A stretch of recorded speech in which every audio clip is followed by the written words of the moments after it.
मैं ज्योतिषाचार्य doctor L Nageshwar हूँ। आज हम बड़ा गंभीर विषय पे चर्चा करेंगे। अक्सर हम देखते हैं कि 17-18 साल की उम्र में आने के बाद बच्चा जरा भटक सा जाता है, विषय को लेकर शंकित रहता है कि वो किस दिशा पे जाए, गणित पढ़े या विज्ञान पढ़े या इंजीनियर बने या डॉक्टर बने। और फिर हम देखते हैं कि कई बार बच्चे 2-3 साल आगे जाने के बाद अपना विषय बदल देते हैं या फिर उस दिशा में प्रोग्रेस नहीं कर सकते। तो हम आज ये जानने का प्रयास करेंगे कि क्या कोई ऐसी विद्या है, कोई ऐसा विषय है जो इस चीज की गंभीरता को समझते हुए कोई स्पष्ट निर्णय दे सके।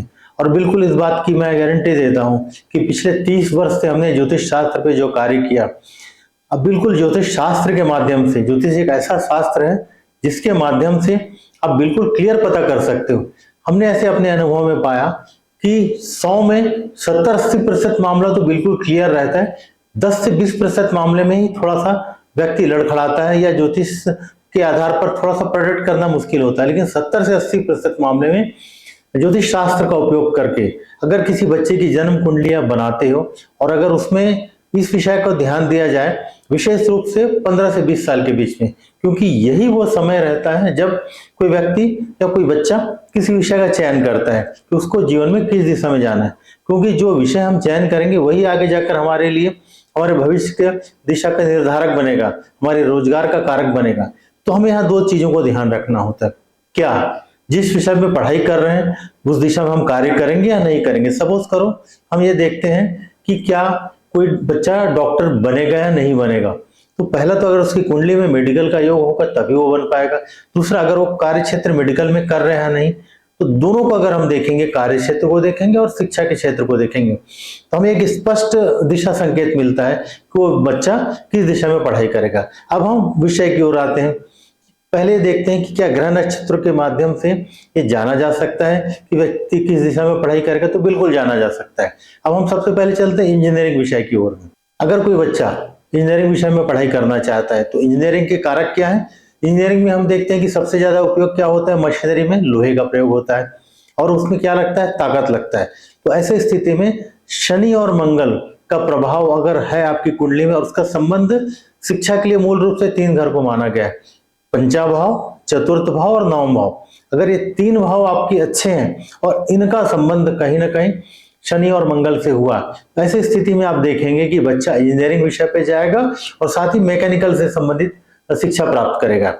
अगर आपकी पत्रिका में इंजीनियरिंग का योग है और इसके साथ में अगर कुंडली में शुक्र का, मंगल का या शनि का प्रभाव हो गया है, ऐसी स्थिति में देखेंगे आप कंप्यूटर साइंस, आधुनिक शिक्षा, अगर शुक्र का प्रभाव कुंडली में ज्यादा हो गया तो आप देखेंगे कि सीएस या फिर शुक्र से संबंधित टेलीकॉम सेक्टर में ऐसे किसी क्षेत्र में आप शिक्षा प्राप्त कर सकते हैं।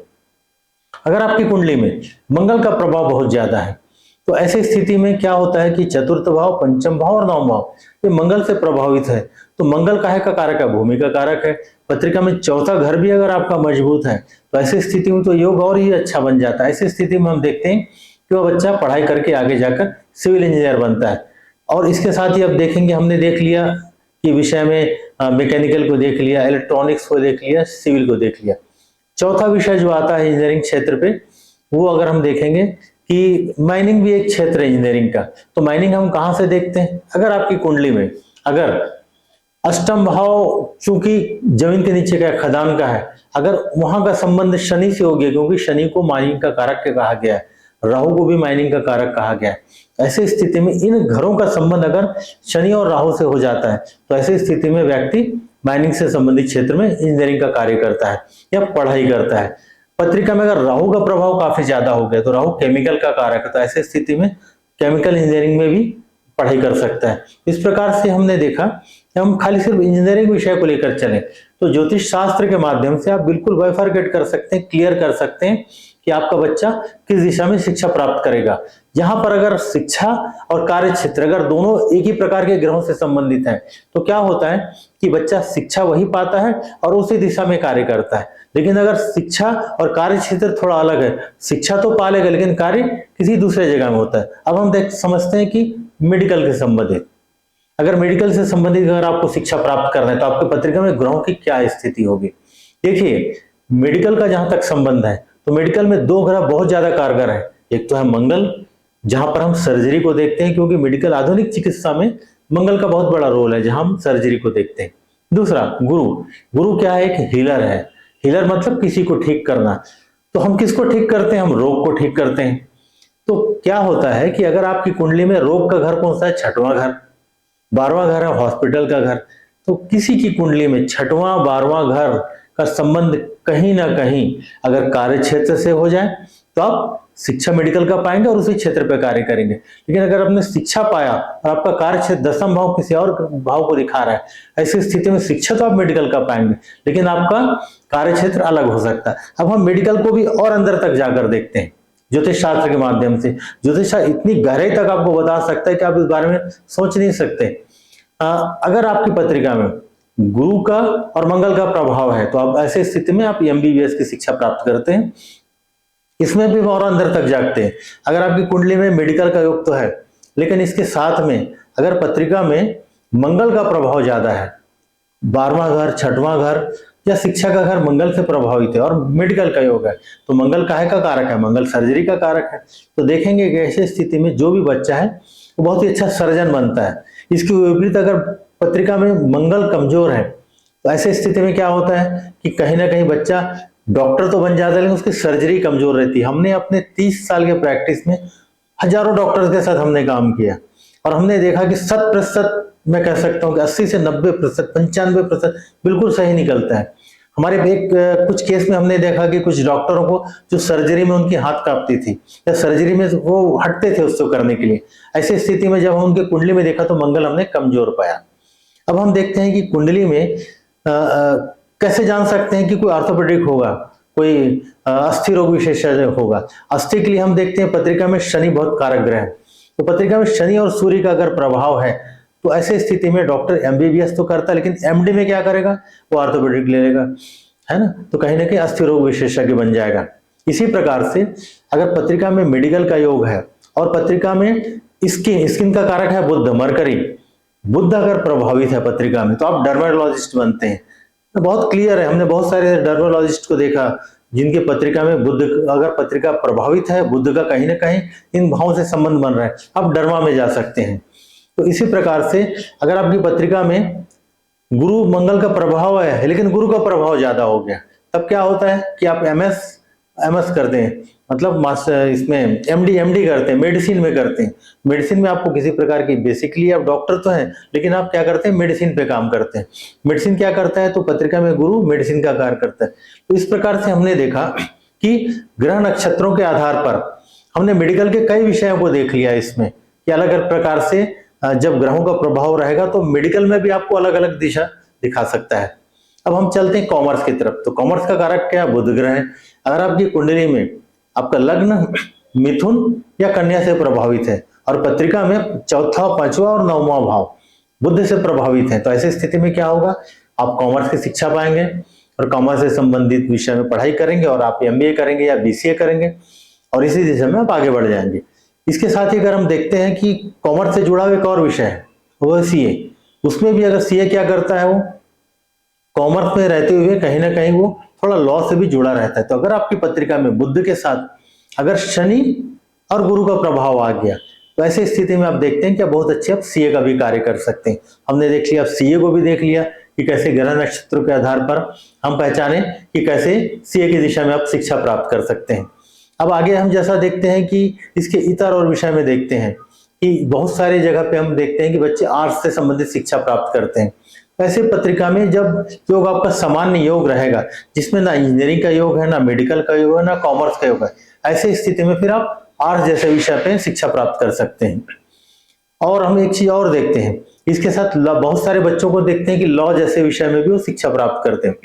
तो ज्योतिष शास्त्र पे लॉ से संबंधित 2 ही ग्रहों को कारक माना गया है। एक तो माना गया है गुरु को, दूसरा शनि को, जो न्याय के कारक हैं। तो अगर आपकी पत्रिका में शिक्षा का योग बन रहा है और वहां पर गुरु और शनि का प्रभाव ज्यादा है तो आप देख सकते हैं कि वो बच्चा आगे जाकर लॉ के संबंधित विषय में शिक्षा प्राप्त करता है।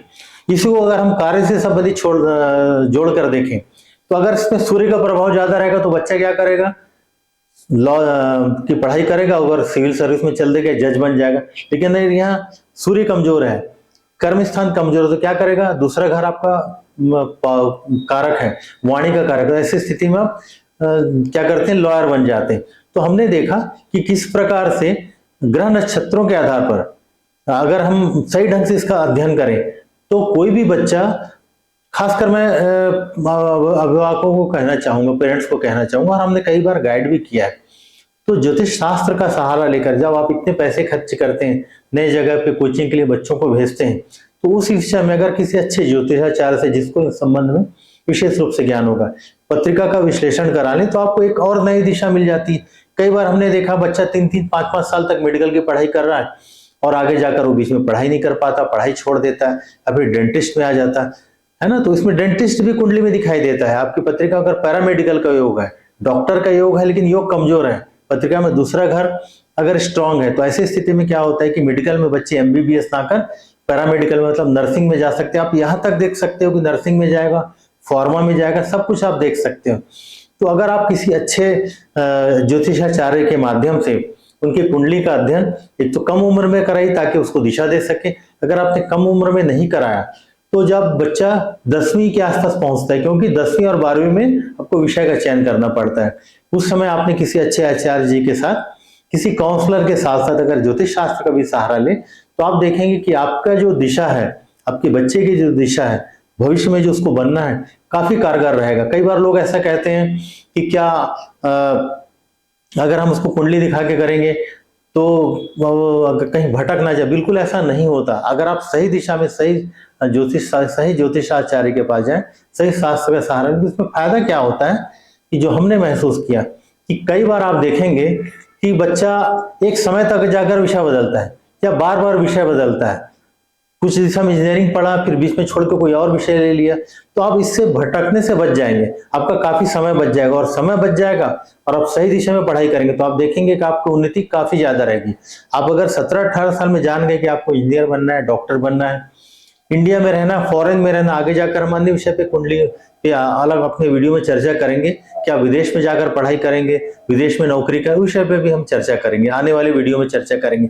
तो यहाँ मैं कहना चाहूंगा कि ज्योतिष शास्त्र के माध्यम से, इस शास्त्र का आप सहारा लेकर शिक्षा के क्षेत्र में जो भी भ्रांतियां हैं उसका बिल्कुल दूर कर सकते हैं और अपने बच्चे को एक सही दिशा में ले जा सकते हैं ताकि उसका भविष्य बहुत उज्जवल हो। हमने इस प्रकार से ज्योतिष शास्त्र के माध्यम से आपको जानकारी दी। हमारा वीडियो आपको अगर अच्छा लगे तो कृपया लाइक और सब्सक्राइब करिए ताकि भविष्य में भी इस प्रकार की ज्ञानवर्धक वीडियो आपके लिए बना सके। नमस्कार।